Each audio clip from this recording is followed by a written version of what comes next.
Alrighty, welcome back into the Addison the 35th podcast. I'm your host, Ryan Herrera, for this Cubs episode, but joining me again is my Addison the 35th co-host, Herb Lawrence. Herb, how you doing on this fine Wednesday morning? Great. It's awesome. It's a beautiful day outside. Yeah, the Cubs didn't win, got swept out there in Tokyo. But, you know, it's 2 games out of 162, and you're playing the best team in baseball. I think they look a little bit better today than they did on Tuesday. Yeah. Well, you mentioned it. Cubs dropped this one as well, 6-3. Dropped the 2-game set in Tokyo against the Dodgers. Dropped both games. So, yeah, I mean, like that's what we're here for. Let's just get right into it. You mentioned it. They look better, I think, overall as a team. Whether that's at the plate, the bullpen actually pitched pretty well. The starting pitching got hit a little bit, and that ultimately ended up being the difference. But yeah, I think when you are talking about this is the Dodgers, this is the World Series champion, this is the team that went out and got Shohei Ohtani last year, that was able to go out and get Yamamoto last year, that went and even though all 30 teams had a chance at Roki Sasaki, who the Cubs were up against today, they were the ones that were able to bring him to their team, right? They have the Max Muncy, they have Ohtani, they have Will Smith. They have a team full of hitters, even with Freddie Freeman and Mookie Betts not playing. It's a very, very strong team. There's a reason they're favored to win the World Series. I will say, like, there's no shame in losing 2 games to the Dodgers, especially when it's like supposed to be this international game, but you can tell like it was a Dodgers crowd. Like there were Cubs fans there for sure, but it was a Dodgers crowd. So the fact that the Cubs were the home team in this was a little weird since it was a Dodgers crowd. But I mean, there's no shame, I think, in dropping 2 games to the Dodgers because of the team that they are. But I can understand, like, for Cubs fans, like it is frustrating to see when you had opportunities to, honestly had opportunities to win both games and didn't take advantage of them. I can see where frustrations, even this early in the season, 2 games in, I can see why some Cubs fans probably have some. Yeah, and if I was a Cub fan, I would be a little perturbed. I don't mind people striking out, actually. Like, it's just how you strike out. In the at bat where you have the bases loaded, Kyle Tucker just walked in the 3rd inning. You have Roki Sasaki on the ropes. And you have a great at bat by Kyle Tucker who induces that bases loaded walk to get the first run in. And now you have Michael Busch coming up, another lefty. And you see how Roki's working him. He's working him outside up. So high fastball for a strike, high fastball for a strike. Then on his 4th pitch, he goes with a splitter that's outside the zone, and you see Busch spit on it. I was like, yes, competitive at bat, nice at bat, make this guy work. 2-2 pitch. He's throwing you already 3 fastballs and 1 splitter to get your eye level done and get your speed of your bat done. 2-2, you're not going down. With 2 strikes, you're not going to have to go down with the fastball looking. And that's exactly what Michael Busch does. Same location as pretty much the other ones, on the outside of the zone, away from Michael Busch. But that is the frustration I would have if I'm a Cub fan. Like, the next batter, Matt Shaw, went down swinging. Like, filthy slider strikeout, you tip your cap. But a fastball where he's been throwing fastballs the whole at bat in the same location, you could see the game plan Sasaki had, and you didn't recognize it until it was way too late. 97 is tough, but if you know and you're getting a steady diet of 97 on the outside corner, you can say, okay, cool. This is what he's trying to do to me. Let me try to serve the ball to the other side of the field. Those are the things where I would get frustrated when I do watch baseball, and then you just don't see the execution, and you go down with a called 3rd strike on not a nasty pitch, just a 97-mile-per-hour fastball, middle out. Yeah. No, I'm glad you kind of started with Roki, because that is what I wanted to get into was, you could tell the first inning he was amped, right? Like he hit his first 2 pitches, I think 99.5, and then hit 100 a couple times in that first inning. Like he was amped, but it was a guy making his MLB debut, right? Like he's, you can tell that there was a little something extra coming into him. So the first inning was like, I think he struck out Suzuki and I think it was 1-2-3 that first inning. But then you get to the second inning, Michael Busch gets on base. He walks, or he steals second base. I think he walked also to begin that inning. But he steals second base, and then Dansby Swanson walks, and you got a little something cooking, and then Pete Armstrong hits a nice solid liner up the middle, but shortstop played it well. He positioned himself well, and Busch just was caught too far off second base. I wouldn't think there was like a hit and run situation there. It didn't really seem like it. It just seemed like he just didn't know the positioning of the shortstop, thought it was going to get through and was trying to score. And obviously that leads to the double play. So that's your first instance of like, you were getting to this rookie pitcher making his MLB debut and you failed to take advantage of that. In the next inning, you walk through it. Basically he walks the bases loaded. Kyle Tucker comes up. He walks Kyle Tucker to bring in a run. And then, Michael Busch watches called strike 3 out there, low and away in the corner, 97.5 mile per hour. And then Shaw just, he just didn't look like he matched up with what the pitches that rookie was throwing. I think it was fastball, slider, splitter, slider, or something like that. And that at bat, so struck out swinging, slider in the dirt or close to the dirt. Slider was filthy. Yeah, honestly, everything that Roki Sasaki threw it looked really good. Like the movement on the pitches is really good. He just didn't look like he had the control for a lot of this start. And like, I think if you go back and look, I want to say he had 3 first pitch strikes, maybe of all the guys he faced in this one. I don't remember exactly the number, but like whatever the number of guys that he faced in this one was of plate appearances, batters he faced. I think only 3 times he had first pitch strike, or like there was only 3 plate appearances where he didn't fall behind in the count. Like he just didn't have the command or the control that I think you expect from him moving forward in his career. Like he's going to be a really good pitcher. Like he is a really good pitcher, and he will be at the major league level. But this was an opportunity where the guy didn't have the best control out there. He was throwing nasty stuff, but he was missing a lot. He was throwing a lot of balls. He only made it 3 innings. He threw a lot of pitches. You had your opportunities. I think the Cubs worked really good plate appearances against him, building up the count, spitting on balls, low or high or wherever it was, right? Like spitting on balls and waiting for the strikes. And I think the Cubs did a really good job of it. It was just, they didn't cash in enough. They got a run, they got a couple runs there in the middle innings. They just didn't cash in the big opportunities, especially when they had Sasaki on the ropes, let him get out of that jam with only the 1 run scored. That felt like a pretty big chance to shift the momentum in their favor. And, just that it was a missed opportunity to do more, in my opinion. Yeah, I just looked it up. 14 batters faced, only 3, like you said, first pitch strikes for Roki Sasaki. His overall was, I think, 56 pitches and threw 26 strikes. So he was wild. He was just not in the zone the whole time. But as you said, if you're getting people flailing on pitches that are just looking of stuff plus, like that slider hit he threw to Matt Shaw, I mean, that's unfair to a rookie, to do that to a rookie. It's really unfair. But yeah, the Cubs did what I thought they were going to do. Take their walks from the kid. Be patient. But as you just talked about, the second inning where you get that line drive, like that's fundamental right there for Michael Busch. I understand that he's like, okay, I'm in between. It's 1 out. If he lets this ball go, I'm going to be out at third anyways. But also, line drive to freeze. Go back to second base. Take that out from Pete Armstrong. Fight to fight another day. And then, like I just documented, that third inning, that was a chance to knock him off and get him out before the third inning ended, and they just didn't execute. You got to tip the cap to the Dodgers because they had a bullpen that came in and did Dodger things pretty much. And the Cubs, as you said, the bullpen for them did pretty well for themselves, except for Pearson, who gave up a home run to the best player in baseball. A wall scraper.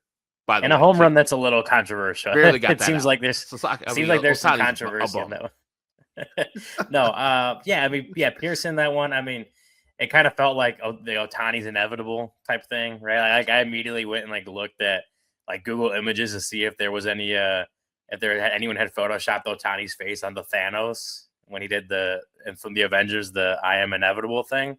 I didn't find one, but I was gonna tweet that out because it felt like it was. I mean, it seemed like a controversial call. It wasn't a confirmed call, right? It was like it was. It ended up being whatever was called on the field was what was going to stand, and what was called on the field was a home run.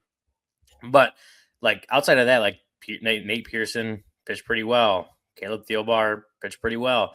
Julian Merriweather had a couple walks in the hit there, but the defense behind him, like one of the Cubs calling cards this year is going to be its defense. So even they have players behind him to help him get out of jams like that. I think that was the inning that Matt Shaw actually had a really good play over at third, right? Which is something that we're talking about. Stop, yeah. Yeah, I think, and that was it Tommy Yes. Edman? Yeah.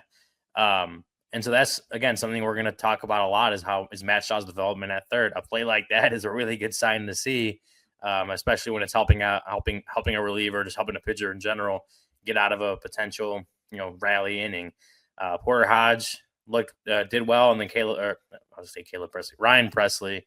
I know he had the 3 walks there, and that was a struggle, but he was able to get out of it as well. Had some help there, with a double play to end the inning.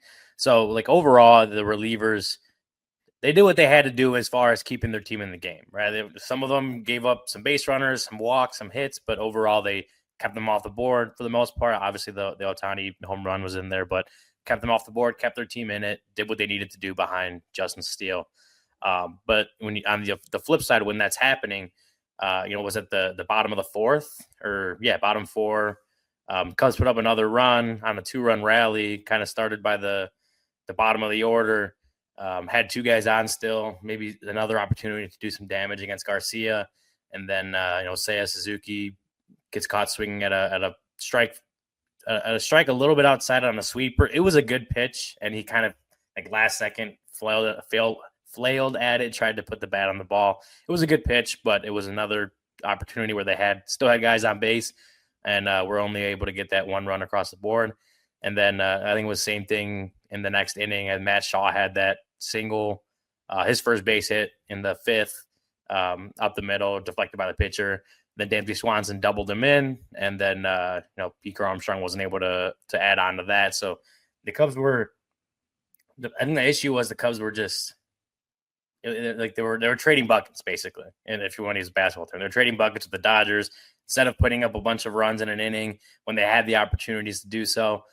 They managed to get a run across the board in the 3rd, 4th, and 5th inning, I think it was, but just weren't able to weren't able to put up more in those innings. And that's, again, a place where they had the opportunities and just weren't able to cash in. They capitalized a little bit, but not cash in enough to where they were right there with the Dodgers. And then Matt Shaw hit, and I'll put those in quotes. That might get corrected eventually because I was right to the pitcher. Come on now.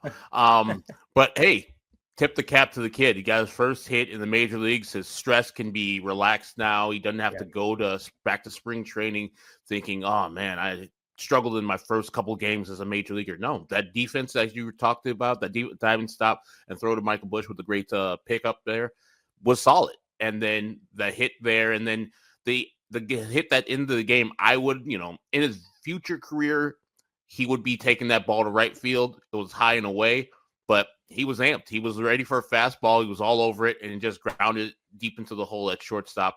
Almost beat out that play. Matt Shaw's got better speed than I anticipated. Yeah. But yeah, that he's got something to grow on now. And then in his first major league game stateside, where he plays, I think the Diamondbacks, right? They stay there in Arizona. Yeah. I think he'll be a little bit more relaxed than what he would have been if he didn't have these 2 games in Japan. It's probably a nice departure for a major leaguer making his major league debut in a foreign country in an isolated thing, so you can get all the nerves and all the jitters out. And when you actually do make your stateside debut, you can hit ground running a little bit better than somebody else who would be doing that in Arizona as their first game. Yeah, and it is weird. Like, you're making your major league debut in Tokyo, like across the world. So you're dealing with like the jet lag, if it's still lingering at all, and just you're playing in a completely different environment. You have, you don't know the culture, the language, is like all these different things on top of just being a top prospect making your highly anticipated major league debut. yeah, that could be a little intimidating. So, but like you said, getting that first hit out of the way, I guess hopefully for Shaw that they don't go and correct that one. But yeah, getting that one out of the way and uh, and just being able to breathe a little bit and relax, get this first hit out of the way, first run out of the way. Now he can just go and play ball, and that's a good thing for him. And then again, it's just going to be, I think every time I do this show, it's going to be a checking in on what Matt Shaw did. I don't think he had, and I think Craig Counsell actually said this post game press conference, like it was an important game, especially today defensively for Shaw, making a few plays over there at third. Don't think this was a great series for him at the plate. I think he had two strikeouts. Right? What did he end up with? Yep. He ended up with two more strikeouts today. He did, again, he had the hit, he had the run. That was good to see, but a couple of strikeouts, especially that one we talked about earlier in the big spot with the bases loaded to end that inning. It just kind of seemed, especially in these two games as a whole, still going to have to figure it out. It's still going to have to figure out major league pitching. It is the best pitching he's going to see just in general, but then you're also talking about two really, really good pitchers that a lot of teams wanted over the last two off seasons in Yamamoto and Roki Sasaki. So I expect that to improve, but I think it should be noted that just like it wasn't a great first two games for him at the plate. He didn't necessarily look like he's ready for it. Like I'm sure I'm confident that he's going to get there. Matt Shaw, I believe in him as a prospect and as a future player and a mainstay for the Cubs, whatever that position ends up being, if it's third base or whatever, however his career unfolds. But it's going to take some time, and I think no one should be worried about Matt Shaw, but should keep in mind that he's got work to do. He's going to have work to do as a hitter at this level. Looks like he has a lot of things going on with his swing too, like the closed off body, the back to the pitcher type of thing, the coiling of the body. Seems like a lot. If it works for him in the past, yeah, God bless.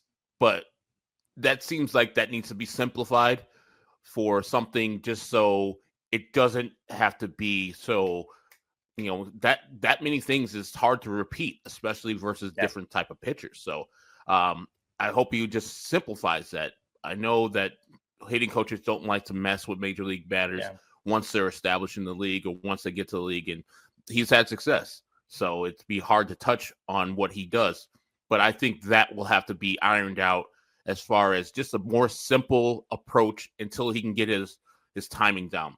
There's no better person to speak to than his teammate Justin Turner about a leg kick and getting timing down and getting your foot down and when to get your foot down for that pitch. Like, the timing of the pitcher, when he has his hands above his head, that's when you start your motion, et cetera, et cetera. And eventually just sitting and talking with Justin Turner and other players and the hitting coach, I think he'll get settled in quite nicely for himself. So I have no worries about the kid. Yeah, he didn't have the greatest of series, but game two of his what is to be a long major league career. Yeah, no, and I know that the mechanics of the swing, that's something that we actually talked with Cubs hitting coach Dustin Kelly about at Cubs convention, I believe. And it was kind of one of those things that like he's hit at every level. He's figured out hitting at every level, whether that's high school, college, whatever level in the minor leagues. Now when he comes up, it's kind of like a wait and see approach. It's like you don't have to address it. It's not an issue until it becomes an issue. There's no reason to address it and fix it when it doesn't need fixing yet. Maybe eventually it proves that what he was doing in the minor leagues as far as his swing mechanics just doesn't work at the big league level, and he's got to adjust in some way. But I think they look at it as like it's worked at every level before. Until we know for sure it's not working at this level, there's no reason to like go and just change his swing up until it's not an issue until it becomes an issue. And I think that's still the approach they're going to have with him for a little bit. They'll give him some leash on that for sure. But so to close out this hitting section of our podcast today, Matt Shaw gets the first hit. I think Dansby Swanson has actually looked like the Cubs' best hitter over the first two games. I think he's hitting .333. He had the RBI double today. I think he's got a couple more hits in there. John Birdie actually had a 3-hit game today too, had a steal, like had some bright spots in there. Again, and then today as well, I think there were a lot of good at bats put together, a lot of good plate appearances put together throughout the game. Even in that 9th inning, right? Kyle Tucker getting his first Cubs hit, double off the wall. They gave him a little bit of a scare there in the bottom of the 9th as well. They were good at bats, good plate appearances throughout the game. It just kind of came down to, they just weren't able to cash in where the Dodgers were hitting 3 home runs. The Cubs actually out hit the Dodgers today. The Dodgers hit 3 home runs. Mm-hmm. The Cubs were kind of stuck with singles and walks and weren't able to put enough of those together to push more runs across the board. And that's the difference here. But again, on the pitching side, like I mentioned, the home runs, Justin Steele gives up 2 early in the game, and those helped end up being the difference. I know the first couple of runs were, one of them was a pass ball, Carson Kelly. I'm struggling to remember where the second one came in on. I think it was a sac fly. It was a sac fly. Yeah. Yeah, but it was aided obviously by that pass ball.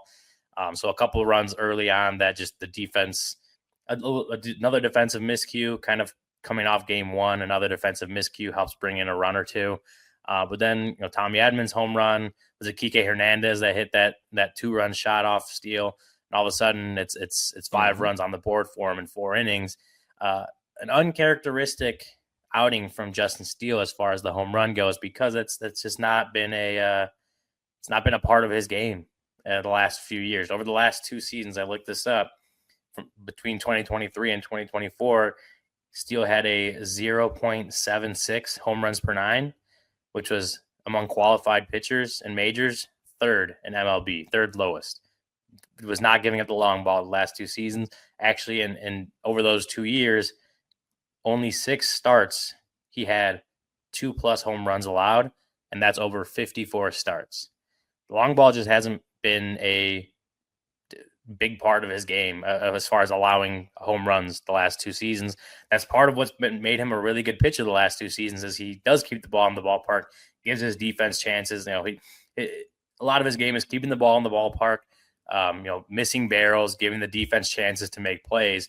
He's not going to overpower you and blow 96, 97 by hitters, but he's good at doing what he's good at doing, and that's keeping the ball in the ballpark. Today wasn't necessarily able to do that. Looking at the replays, looking at the locations, it looked like Carson Kelly, on those 2 home runs, Carson Kelly was set up in a different place than where Justin Steele ended up throwing the ball. I want to say Max Muncy's double was in the same way, just a mislocation that got hit. Not worried about Justin Steele, of course. Like, it's first outing. Same with Imanaga yesterday. First outing of the major league seasons, earlier than what it normally would be. He's going to be fine. In my opinion, I believe he'll be fine and be that Justin Steele that we've seen the last 2.5 seasons. But it was obviously, like, today, it's frustrating. It got to be frustrating for him when you miss a couple locations and all of a sudden a lineup like the Dodgers is hitting a couple of home runs off you, because that this is not a lineup that's going to let you make or get away with a lot of mistakes. Yeah, and like you were talking about with the hit to Muncy, it was like a high slider. Like, Max Muncy is a professional hitter. He can just crush balls no matter what, off a lefty, off a righty, it doesn't matter. So you can tip the cap right there. What I would be frustrated with if I'm Justin Steele, and I know the guy is catching his first game as a Cub this year, but Carson Kelly, hey, man, that ball is real close to the strike zone, brother. And I understand you're trying to steal me the strike there, but I got to have it. There's a runner at 3rd. There's a runner on 2nd. I got to have it. I got to have that catch. I can't have miscues like that. A laser focus at that point needs to be in there, because I got to be trusting you that I can throw my pitches. And that wasn't even in a slider or a knuckle curve into the dirt. That was a straight fastball outside zone. I need to have that. And then you give up the 2 home runs to guys who are not necessarily known for being home run hitters. So that would be my frustration if I'm Justin Steele. Otherwise, I thought he pitched all right. Like, we're at March 18th. So the velocity that he'll be hitting initially or back in June, it's not there yet. The stuff ain't there yet, but he'll be fine, as you said. We're not worried about him, but the home runs are aberration. You're not expecting Tommy Edman to hit a home run off of you like he did. Rocket shot. Same thing. It looked like Kike Hernandez was looking for it, God, and didn't miss it. And that's what a major league hitter is supposed to do sometimes. And he was batting fourth. He's like, hey, I'm going to play the role. I'm not a four hitter traditionally, but I'll play the role of a four hitter and murder that pitch. So, yeah, if you're a Cub fan, I think you got to be like, that's tough. Our starter, who is at the top of our rotation, kind of got roughed up, and he gets all 5 of the earned runs, which I always disagree with, especially when somebody else makes an error on your behalf, where he could have got the guy what you saw. He got the pop fly, the next guy, and that turns into 2 runs instead of the 1 run it would have been with the sac fly to Pete Crow Armstrong.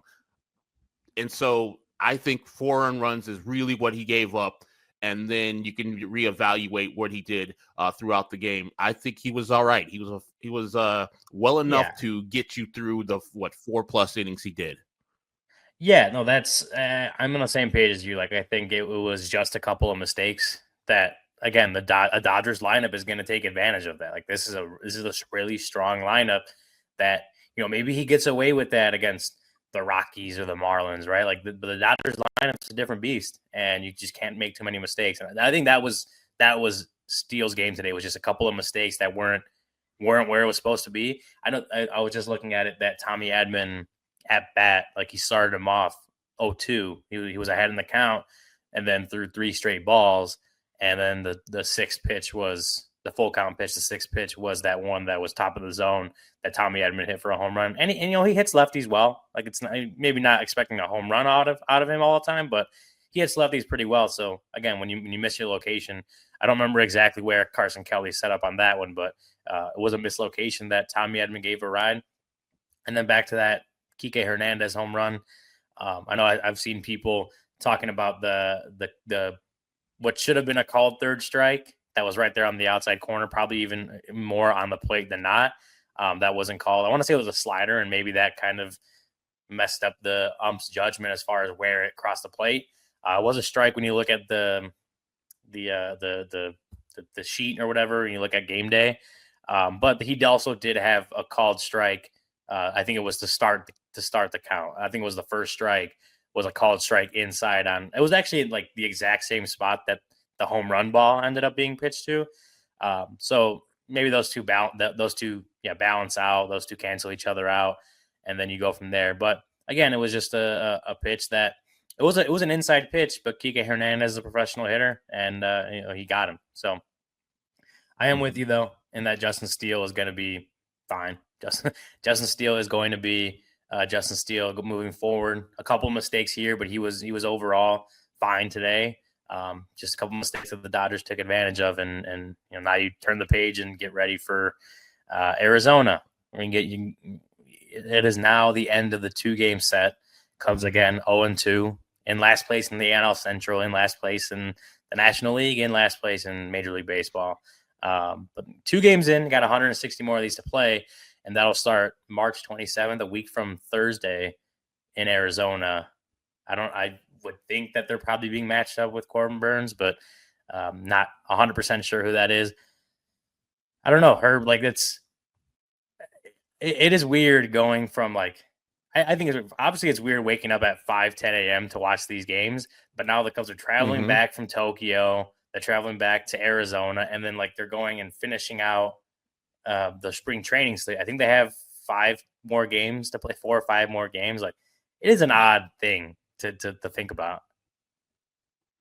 It is. It's like you ramp up, you go to 100, and they're like, cool, go back to 50. And then we got to go back to 100 immediately. Like, yeah. And also, as you mentioned before, throw some jet lag in there from this long as 2 flights that you just had. So I hope you're good for it. I think it is a net positive for the Cubs and Major League Baseball, and of course the Dodgers, to go out there and do what you did, even though you lost 2 games. You increased your brand. People in the Japanese market already know you from the Kosuke Fukudomes of the world. Of course, you have Seiya Suzuki and Emanaga on the team, but this is a way where you get your eyes in front of more people. It's like, hey, you know what? I'm tired of all these people in my country just loving the Dodgers because of their long history of Japanese baseball players on their team. I want to go alternative.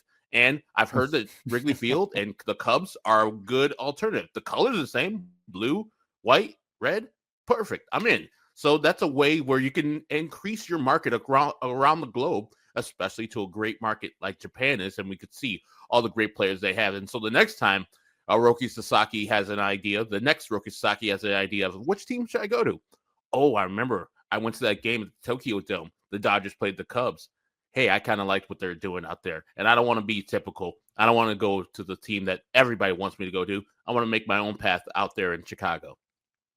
Yeah, no, I think if you asked any of the players or the coaches or whatever, like they would do this over again. Even with the difficulties that it comes with, right? Like you're traveling to Japan, you're dealing with the jet lag for a few days, you're playing in a foreign country. Like you said, you got to ramp up to 100 and ramp back down and then ramp. Like it is going to come with difficulties on the body, mentally, just physically.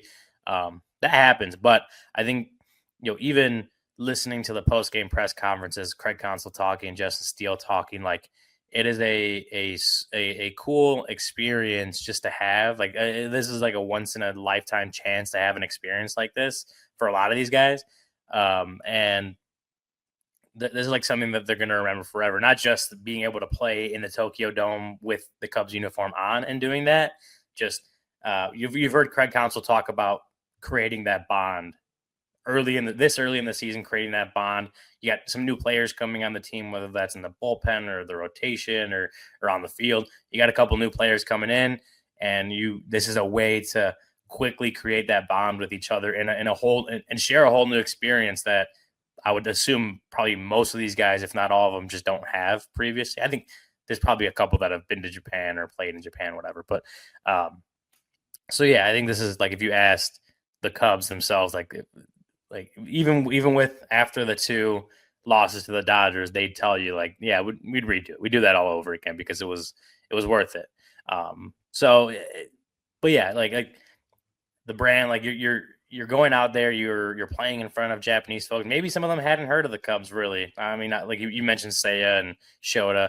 Maybe some of them didn't really know anything about the Cubs, and they got to see the Cubs up close and personal. You get to see Pete Core Armstrong. Like I remember, was it a couple of days ago at one of the exhibition games? They had like the crowd was chanting PCA. Like that's a cool thing for a young player. He's not from Japan. These people don't necessarily know who he is, but he's someone that seems like he creates a connection with fans, even in Japan. Like I thought that was a cool thing to see. Was seeing that fans were chanting PCA, an American-born player. Only I want to say he's 23 years old or about to turn 23. Right? I think that was a cool thing. But that's an example of what you said of being able to build your brand as a team, as the players, getting yourself in front of more Japanese eyeballs. And maybe maybe that leads to more Japanese-born players thinking Cubs over Dodgers when it comes time to move to Major League Baseball. Hopefully, I can only hope that because I know he's not coming to the South Side. Hey, you never want to see know him in town either way. If that new ownership group ever happens, maybe you do. Maybe you do see him go to the South Side. That's never going to happen because Jerry Reinsdorf is living forever. So, we know. As I always say to Cub fans, it could be much worse. You could be a White Sox fan. All right. Well, we won't turn this one into a White Sox. We're gonna lose 2 games. We're gonna lose 2 games in Chicago to the Angels to start the year. So there you go. Instead of losing 2 games to the other LA team in Japan. Yeah. All right. Well, thank you, Herb, for hopping on again this fine Wednesday morning. Again, Cubs drop both games in Tokyo to the LA Dodgers. Today, 6-3 loss to the Dodgers. Justin Steele takes the loss. Is charged with 5 runs over 4 innings. Stuff to build on, but obviously stuff to improve upon as well, coming from both of these games. And the Cubs are headed back to the U.S. now from Japan. They will. I don't know exactly what time they will arrive in Arizona, but they will kind of get right back into spring training mode for the next week, get prepared, and then we are only 8 days away from domestic opening day when the Cubs take on the Diamondbacks in Arizona. coming. It's coming faster. It's coming fast. The regular season slate of baseball is coming a bit fast. Yeah, they got the Cubs playing on Friday. I'm sure most of these people who played today in Japan won't be playing in that exhibition game on spring training on Friday, but ridiculous. Give them a couple more days off. MLB, goodness gracious.